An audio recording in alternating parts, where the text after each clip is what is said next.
Tonight, New York City's Grand Central Terminal, the scene of a bloody attack. Police say a man armed with this machete randomly slashed 3 people on 2 separate subway platforms Saturday morning. Police already at the station then confronted the man. Was behaving erratically, repeatedly stating that he was Lucifer. The individual refused to comply with at least 20 orders to drop the knife. When he began to walk towards the officers, still armed, one officer shot him twice, according to the NYPD. Officers attempted to resuscitate the suspect, but he was later taken to a hospital and pronounced dead. New York City Mayor Zohran Mamdani saying in a statement, the 3 victims were taken to the hospital and are thankfully in stable condition. The suspect identified as 44-year-old Anthony Griffin, who police say had 3 prior arrests, though they did not disclose for what crimes. It's just one of several shocking incidents on the transit system in recent years, from a man shoved in front of a moving train to a sleeping rider set on fire.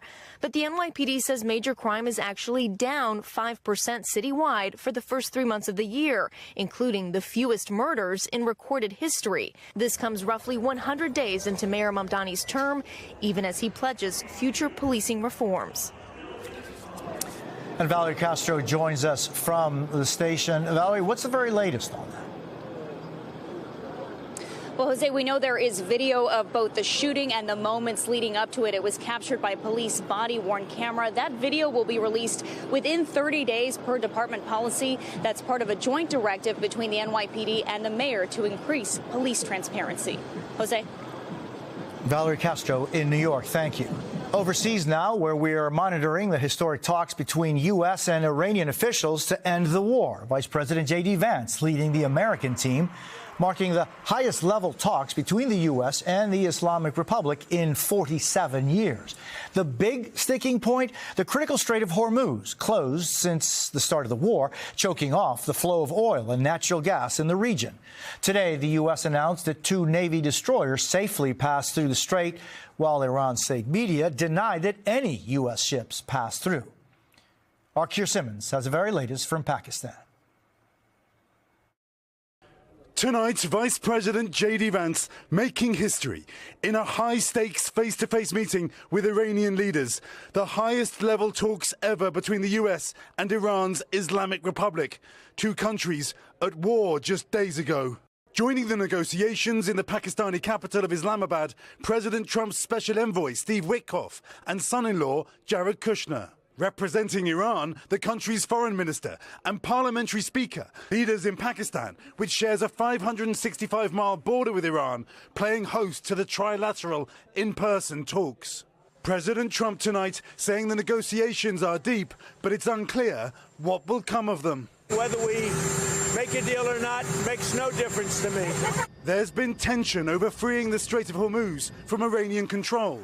Iran has been charging ships to use the critical waterway, crucial to the movement of oil and natural gas.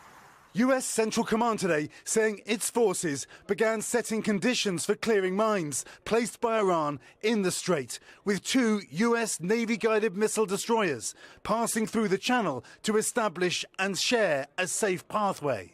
But Iranian state media angrily denying that tonight, reporting that a U.S. destroyer nearing the strait was stopped after the Iranians warned negotiators that the ship would be targeted.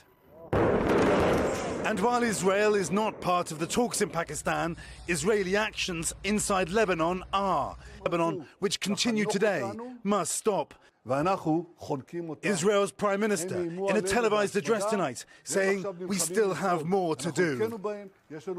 Keir Simmons joins me now from Islamabad. Keir, where do talks go from here? Well, it's the early hours of the morning here, Jose, and they are still locked in rooms negotiating. There have been multiple rounds, including a working dinner. These are now marathon talks. Jose? Keir Simmons in Islamabad, Pakistan. Thank you. Let's go now to Julie Sirkin. She's at the White House tonight. Julie, you spoke with President Trump just a little while ago about the Strait of Hormuz as he was about to board Marine One. What did he have to say?